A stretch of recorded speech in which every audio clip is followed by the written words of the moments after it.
Before crime, thrillers flooded your screens. Before true crime podcasts made mysteries feel real. There was Agatha Christie, the undisputed queen of suspense. She gave us Hercule Poirot, a man of quiet brilliance, obsessive order, and razor-sharp logic. No clue too small. No secret safe. Today's story begins with something ordinary. A young couple finds the perfect London flat for far too cheap. But in Poirot's world, nothing is ever just ordinary. What follows is a twisting tale of deception, espionage, and a hidden enemy watching from the shadows. This is the adventure of a cheap flat. Let the mystery begin. In most of the cases I've documented, Poirot's investigations began with a central fact, a murder or a theft, and then progressed through logical deduction until he reached a triumphant conclusion. But the case I'm about to recount was quite different. A curious series of events, seemingly insignificant at first, gradually led Poirot into one of his most peculiar and sinister investigations. That evening, I'd been visiting an old friend of mine, Gerald Parker. There were about half a dozen guests apart from us, and, as often happened in Parker's company, the topic inevitably shifted to house hunting in London. Flats and houses were something of an obsession for him. Ever since the war ended, he'd been hopping between flats and maisonettes like a man possessed. He had a knack for spotting opportunities, often turning a small profit with each move, but it wasn't about money. For him, it was the thrill of the chase. We listened respectfully as Parker held court like the expert he was. Then everyone joined in, sharing their own tales. Eventually, the floor was left to a young woman, a charming newlywed introduced as Mrs. Robinson. I hadn't met her or her husband before, but Parker had recently made their acquaintance. Smiling brightly, Mrs. Robinson told Parker they'd finally managed to land a flat in Montagu Mansions, of all places. When Parker expressed surprise, she added that it was not only in a prime location, just off Knightsbridge, but also astonishingly cheap. Only £80 a year. Naturally, Parker was skeptical. That kind of deal sounded too good to be true. He joked there must be a catch, some hefty premium, or a hidden cost. Mrs. Robinson replied that there was no premium at all. However, they did have to purchase the furniture for £50. She admitted the furnishings were lovely and in great condition. Parker was floored. He joked the current tenants must be mad or overly generous. But then, a hint of worry crossed Mrs. Robinson's face. She hesitantly asked if he thought the place might be haunted. Never heard of a haunted flat, he said confidently, though Mrs. Robinson still looked uncertain. She admitted there were some strange things about the deal that had unsettled her. I asked, for instance. Parker chuckled and suggested she confide in me, calling me a great unraveler of mysteries. I laughed, a bit embarrassed but pleased by the recognition. Mrs. Robinson explained that they'd gone to Stosser and Paul, an agency they'd previously avoided because they specialized in pricey Mayfair apartments. Unsurprisingly, the flats shown to them ranged from £400 to £500 a year. But just as they were about to leave, the agent mentioned one unusual listing, £80, but supposedly already taken. Still, Mrs. Robinson and her husband asked for the address, just in case. They rushed over in a taxi. The flat, number 4, was on the second floor. While waiting for the lift, Mrs. Robinson ran into a friend, Elsie Ferguson, who was also hunting for a place. Elsie told her the flat had already been let, saying with a wink, "Ahead of you for once, my dear." That should have ended it, but John, her husband, thought it was worth checking anyway. Perhaps if they offered a premium. She felt a little ashamed admitting that. But as she said, it was flat hunting. I reassured her that in such battles, the noble side of human nature often loses to the practical. And so, they went up. To their surprise, the flat wasn't let. A maid showed them around, and then they spoke to the current tenant. Everything was arranged right there. Immediate possession and £50 for the furniture. They signed the agreement the next day. Tomorrow, they would move in. And what about Mrs. Ferguson? Obvious, my dear Watson. She went to the wrong flat. Mrs. Robinson was thrilled by my deduction and called it clever. I couldn't help but feel a twinge of pride. If only Poirot had been there to witness it. He sometimes underestimates my abilities. The whole situation amused me greatly. So, the next morning, I shared it with Poirot as a sort of joke mystery. To my surprise, he listened attentively, asking for details about rent prices in various areas of London. A curious story, He said thoughtfully. Then, without another word, he put on his hat and stepped out for a walk. He returned about an hour later, eyes gleaming with energy. After gently brushing his hat and placing his walking stick on the table, he looked at me with excitement. It is fortunate, mon ami, that we have no pressing cases. We can fully dedicate ourselves to this investigation. What investigation? You can't be serious. I am most serious. Consider this. The actual rent for those flats is £350. I just confirmed it with the landlord's agents. Yet your friend Mrs. Robinson is paying only £80. Why? Maybe the place really is haunted, just as Mrs. Robinson joked. And consider, her friend claims the flat was already let, yet it wasn't. Curious, no? But that's simple. Her friend must have gone to the wrong flat. Perhaps. But even then, why would such an affordable flat remain vacant after being shown to several people? Well, maybe there is something wrong with it.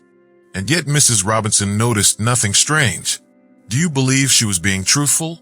She seemed delightful. Evidement. So delightful that you forgot to answer my question. Describe her to me. She's tall and fair, with beautiful auburn hair. Ah, yes. You always had a weakness for auburn hair. Go on. Blue eyes, nice complexion. I suppose that's all. And the husband? Quite ordinary, not especially dark or fair. Average in every way. Exactly. There are hundreds like him. And Parker, how well does he know them? I think they're just recent acquaintances. But surely, Poirot, you don't suspect? Patience, my friend. I suspect nothing. I only observe. And there's just one clue that might shed some light, the lady's name. Her name is Stella, but I don't see. Poirot broke into laughter. And Stella means star. Stars give light. Voila. What are you talking about? Never mind. Let's go to Montagu Mansions and make a few inquiries. I followed him willingly. The building was well kept and impressive. A uniformed porter was stationed outside, soaking in the afternoon sun. Excuse me.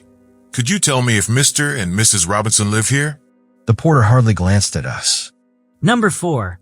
Second floor. Thank you. And how long have they lived here? 6 months. I was stunned. Poirot looked at me with a wicked grin. Impossible. You must be mistaken. 6 months. Moved in during the Michaelmas quarter. Even after I described Stella's looks, the porter confirmed it was indeed the same woman. Then he turned away, disinterested. Well, Hastings, are you still so sure that delightful women always tell the truth? I had no reply. Poirot led us in a Brompton Road. I asked, "So what now?" To the agents. I suddenly have a desire to rent a flat in Montagu Mansions. Something interesting is about to happen there. At the agency, we discovered that flat number 8, on the 4th floor, was available, fully furnished, at 10 guineas per week. Poirot immediately rented it for a month. But why take such trouble? It's expensive. My friend, I earn well these days. Why not indulge in a little whim? By the way, do you have a revolver? Yes, somewhere. Do you think? That you'll need it? Possibly. I know how much you love drama. The next day, we settled into our new flat. It was similar in layout to the Robinsons, but 2 floors higher. Sunday came, and in the quiet of the afternoon, Poirot left the front door slightly open. A loud bang echoed from below. Quick, Hastings. Look over the banister. Is it your friends? That's them. About 30 minutes later, a young maid in bright clothing left the building. Poirot seemed pleased. Excellent. The master, the mistress, and now the maid all gone. The flat should be empty. What are we going to do? Poirot led me into the scullery and began pulling on the coal lift rope. We are descending like the dustbins. No one will notice. Between Sunday roasts, outings, and naps, England is distracted. Come, my friend. I hesitated, but stepped in behind him. We slowly lowered ourselves to the second floor. Look, the scullery door is open. These doors are rarely bolted during the day. Poirot took out some tools and set to work modifying the bolt so it could be pulled back from inside the lift. It took less than 3 minutes. Then, satisfied, he pocketed his tools. We'll be ready when the time comes. Now back upstairs. And with that, we ascended once more to our flat, silently preparing for the mystery that lay ahead. On Monday evening, Poirot returned home after being out all day. He dropped in his chair with a sigh of deep satisfaction. Hastings, shall I tell you a story? One with all the drama of your favorite cinema? Go on. It's true this time, I hope. Not one of your little fictions. It's very true. Inspector Japp himself passed it along. Listen closely. A little over 6 months ago, some highly sensitive naval plans were stolen from an American government department. The plans mapped key harbor defenses. Any foreign government, say Japan, would pay handsomely for them. Suspicion fell on one Luigi Valdarno, a junior clerk of Italian descent, who vanished the same day. 2 days later, he was found shot dead in New York. The documents were missing. Now, Valdarno had been seeing a young concert singer, Miss Elsa Hart. She vanished right after his death. Nothing was known of her background, and American authorities believe she's a professional spy operating under various aliases. The U.S. Secret Service tracked Japanese men in Washington, thinking she might make contact. One of them left for England 2 weeks ago. It's likely that Elsa Hart followed. Poirot paused, then added softly. The official description of Elsa Hart: 5'7", blue eyes, auburn hair, fair skin, straight nose. No distinct features. Mrs. Robinson. There's a chance, mon ami. Also, this morning, a dark-skinned foreigner was inquiring about the occupants of number 4. So tonight, no beauty sleep for you. You'll join me downstairs with that revolver of yours. Bien entendu. Absolutely. What time? Midnight. It has the right atmosphere. At precisely 12, we crept into the coal lift and descended to the second floor. Poirot swiftly opened the wooden door, and we slipped into the flat. We moved from the scullery to the kitchen and sat in silence, the door to the hallway ajar. Now we wait. Time dragged endlessly. I struggled to stay awake. After what felt like 8 hours, but was actually just over an hour, I heard faint scratching at the front door. Poirot touched my hand gently. They are cutting the lock. When I say go, grab him from behind. Be careful. He may have a knife. A slight crack, then a circle of light through the door. It vanished, and the door slowly opened. Poirot and I pressed ourselves against the wall. Heavy breathing passed us in the dark. The flashlight flicked on. Alice. We sprang. Poirot wrapped a scarf around the man's head, muffling his mouth, while I grabbed his arms and wrestled away a dagger. Poirot pulled down the scarf from his eyes, but kept his mouth covered. I raised my revolver to his face. The man froze. Poirot leaned in and whispered rapidly into the intruder's ear. The man nodded. Then, with a motion for silence, Poirot led him out. I followed with the revolver drawn. There's a taxi around the corner. Hand me the revolver now. But if he runs? He won't. I fetched the cab. The scarf was off now, and I blinked in surprise. He's not Japanese. Your observational skills are astonishing. Hastings. No, he's Italian. Poirot gave the driver an address in St. John's Wood. We rode in silence. Soon we arrived at a small detached house. A drunken man nearly collided with Poirot outside. Poirot snapped something at him and turned up the steps. He rang the bell. No answer. He rang again, then banged the knocker vigorously. Finally, a light appeared above the door. It opened slightly. What the devil do you want? My wife is sick. I need the doctor. There's no doctor here. The door started to shut. Poirot stuck his foot in. No, doctor. I'll have the law on you. I'll stay here all night if I must. The man opened the door further, stepping out, uneasy. I'll call the police. Poirot turned to leave. The man panicked and rushed to stop him. Poirot gave him a little shove, and he stumbled. In an instant, all three of us were inside. Quick in here. And you, behind the curtain. The Italian nodded and disappeared behind the heavy velvet drapes. Just in time, a woman burst into the room. She was tall, red-haired, and wore a scarlet kimono clutched tightly around her. Frightened, she looked around. "Where's my husband? Who are you?" she demanded. I do hope your husband doesn't catch cold. Slippers and a warm robe, I noted. With a voice trembling between fear and fury, she demanded to know who we were and what we were doing in her house. We don't know each other, madam. Though, one of us traveled from New York just to see you. As the curtain swayed open, the Italian emerged, clutching my revolver. My heart leapt. He must have picked it up in the taxi. The woman froze for a split second, then let out a piercing scream. Panic flashed in her eyes as she turned to flee, but Poirot stood firm, blocking the only exit. Desperate and terrified, she begged him to let her pass, crying out that the man would kill her. Who croaked Luigi Valdarno? He waved the gun wildly. I froze. My voice cracked. "My God, Poirot, what do we do?"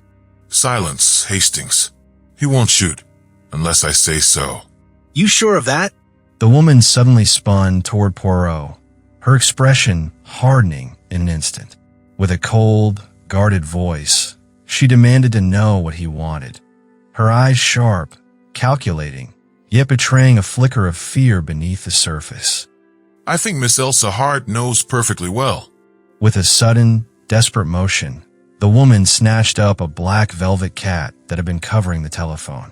Her voice trembled as she revealed the truth, saying the documents were stitched inside its lining. Good night, madam. I'll detain your friend here while you escape. The Italian let out a furious shout and pulled the trigger, but the gun only clicked, harmlessly. In that split second of confusion, I lunged forward, tackling him with all my strength. Really, Hastings? You still don't trust me? I never allow loaded guns near my friends or strangers. The Italian cursed as Poirot calmly continued. I just saved your life. You'd have been hanged. And don't worry, our beautiful lady won't get far. The police are waiting at both ends of the street. Isn't that a comforting thought? Now go, but be careful. Too late, he's gone. Poirot turned to me, eyes twinkling. And Hastings looks at me with wounded eyes. But it was all so simple. Out of hundreds of people who viewed number 4, only the Robinsons got it. Why? Their appearance? Maybe, but not extraordinary. Their name, then. But there's nothing unusual about the name Robinson. It's such a common name. Sapristi. But that's exactly the point. Elsa Hart and her companion, whether husband or brother, came from New York and took a flat under the name Mr. and Mrs. Robinson. Then they learned someone's on their trail, most likely a secret society like the Mafia or the Camorra. You see, Luigi Valdarno might have belonged to one of them. What do? They devise a scheme of childlike simplicity. Poirot's eyes sparkled with intensity as he paced slowly, his voice full of controlled excitement. They know their pursuers don't know their faces, only their name. So, what's the cleverest thing they can do? They advertise their flat, absurdly cheap. Out of the thousands of young couples in London desperate for flats, surely there's bound to be more than one Robinson. All they need to do is wait. Poirot stopped and pointed dramatically. A fair-haired Mrs. Robinson is bound to appear. Then the Avenger arrives. He knows only the name and address. He strikes. Justice or vengeance is done, and Elsa Hart slips away again untouched. Voila. By the way, you must meet the real Mrs. Robinson. Charming and, apparently, not so truthful after all. What will she think when she finds her flat has been broken into? We must hurry back. That sounds like Jap and his friends arriving now. A loud pounding rattled the front door knocker. How did you know this address? A la bonne heure, Hastings. You're finally using those gray cells. I had the original Mrs. Robinson followed after she left the flat. Poirot stepped up to the door, undid the bolt softly, then poked out the head of the velvet cat and let out a loud, theatrical meow. Inspector Jap, standing outside with another man, jumped back instinctively. Oh, it's only Monsieur Poirot, with one of his little jokes. Let us in, Monsieur. You have our friends secure? Yes, we've got the birds all right, but they didn't have the goods on them. Ah, so now you come to search. Well, Hastings and I were just about to leave, but perhaps I should give you a short lecture on the curious history and habits of the domestic cat. For heaven's sake, have you lost your mind? The cat was worshipped by the ancient Egyptians. Even today, a black cat crossing your path is a sign of good luck. This cat crossed your path tonight, Jap. Poirot gently held out the velvet cat. He tapped it lightly. Of course, it's not polite to speak of what's inside animals or people, but this one, dear Jap, has a most delicate interior. I refer, of course, to the lining. With a grunt, the second man snatched the velvet cat from Poirot's hands. His fingers moved expertly. Oh, I forgot to introduce you. Mr. Poirot, this is Mr. Burt of the United States Secret Service. The American's trained fingers had felt what he was looking for. He held out his hand, and for a moment speech failed him. Then he rose to the occasion. Pleased to meet you. And so, behind the walls of a cheap London flat, a secret far greater was exposed. Not by strength, but by the brilliance of one quiet man with little gray cells. Agatha Christie reminds us, danger often hides in the most ordinary places. And Hercule Poirot, he reminds us why order and observation always win. If this mystery stirred your thoughts, tell us in the comments. And if you'd like more tales like this, like, share, and subscribe. Headphones on, curiosity open. This is Echoes of Stories, where classic mysteries come alive.